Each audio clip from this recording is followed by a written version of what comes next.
here we are, Thrillionaires. Great to be back with all of you, sharing a little more about training to become an astronaut. And you know what, before we move on, you shared with Kathy and I a little bit about a very unique thing that I'd never even heard of. This existed, that while you were doing your survival training in the water, that NASA gave you some pills. Tell us about that. Yeah. Well, we had the NASA flight surgeon with us too. And mind you, this is like in the middle of the summer.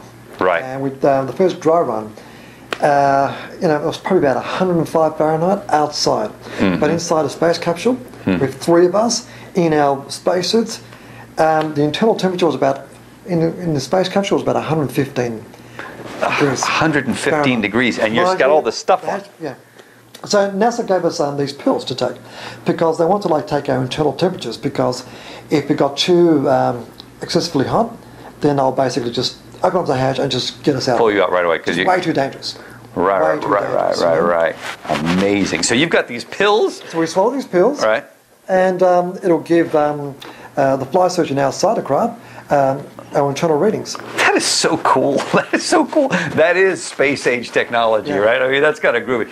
Moving on. Go ahead. You want to say something? The flight surgeon goes, so who wants to be part of this experiment? I do. Yeah, of course. Now, why does that not surprise those of us who know and love you, mate? Sorry, that's just not surprising at all.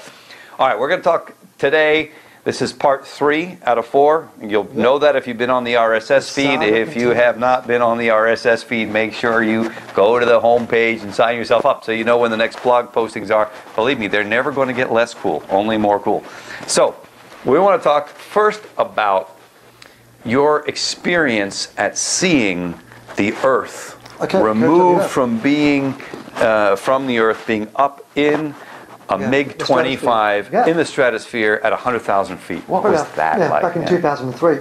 Well, first of all, the MiG-25 is probably one of the highest flying altitude jets in the world. Right. I mean, there's a history here because they were designed to intercept the SR-71 Blackbirds. Now, hold on now. The CIA had the SR-71 Blackbirds, which were basically reconnaissance crafts. They could fly at about 80,000 feet. And just photographed certain parts of the world that was of interest to the CIA. And the Russians counteracted with the MiG-25 to shoot down the SR. History lesson, I agree, yes. Yeah, right, okay. So the MiG-25s were designed to basically intercept the SR-71 Blackbirds and shoot it out of the sky. Right, because they didn't want the reconnaissance going on over Russia or whatever. Absolutely. Okay. So the MiG-25s, I had opportunity to go up with Russia's Top Gun, one of the best test pilots, and we flew at an altitude of well over 100,000 feet. And the great thing was it was winter time, which meant there was a lot more density in the air, which means we can actually climb higher. And we managed to fly to the edge of space in the actual stratosphere, and basically view the marvel of Earth. Now let me ask you a question. Yes. 2 things that I'm sure our Thrillionaires are wondering. One, what was it like to look up into space from up there? Okay. Well, the coolest thing was you're probably the highest individuals, apart from the astronauts in the International Space Station, at that particular point. On Earth? Yeah. Still, there's only 6 people that are that high in the world. Well, in the International Space Station, there's about 3 individuals. So, effectively, that's it. You're number 4, number 5. Everyone else is the highest. That's very cool. For me, the view was incredible. But what's really interesting is there's no landscapes to judge how fast you were doing. Effectively, you're above the cloud line, aren't you? And being in wintertime, you couldn't actually see below, but you just saw the curvature. And how fast is that plane going? Okay, we're probably doing anywhere between Mach 2 and Mach 3. Okay, Mach 2 and Mach 3, for us common mortals who are not clear on what that is, how fast is that? 2,000 to 3,000 miles an hour. Yeah. 2,000 to 3,000 miles an hour. I've never really been that fast, but 2,000 to 3,000 miles an hour soaring around the curvature of the Earth. And I know you've mentioned to me in private conversations that it was just amazing to think of the equality of all people. And talk to us a little bit about what you felt when you're looking down on this magical place we call Earth. Absolutely. Well, there was 2 cockpits in the MiG-25, and I was in the forward compartment, and Alex was behind me. So, the first thing was I was in this cockpit alone. Right. And I'm thinking, what if he ejects at any time and I have no idea what's going down? So even then, Alex, when I talk about, I go, on the PTT, I go, Alex, are you still there? And he goes, da, which is yes, in Russia. I go, good, just let me know if you decide to jump out by any chance, you know? Okay. And he goes to me, well, you know where the eject button is, right? I go, oh, did we go over that before? Oh, Nick, were you concentrating? Right.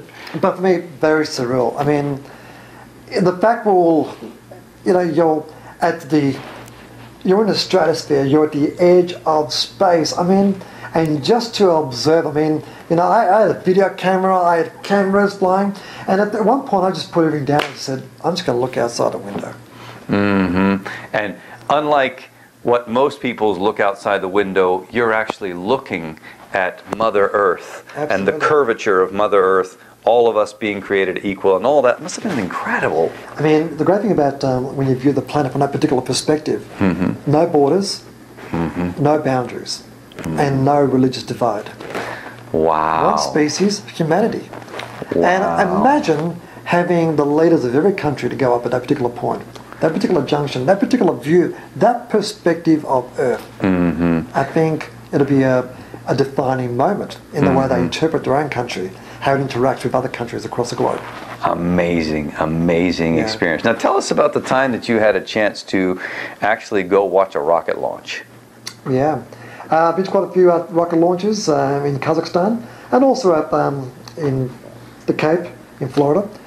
A rocket launch is amazing. Imagine this, you know, between 2 million and 7 million pounds of thrust.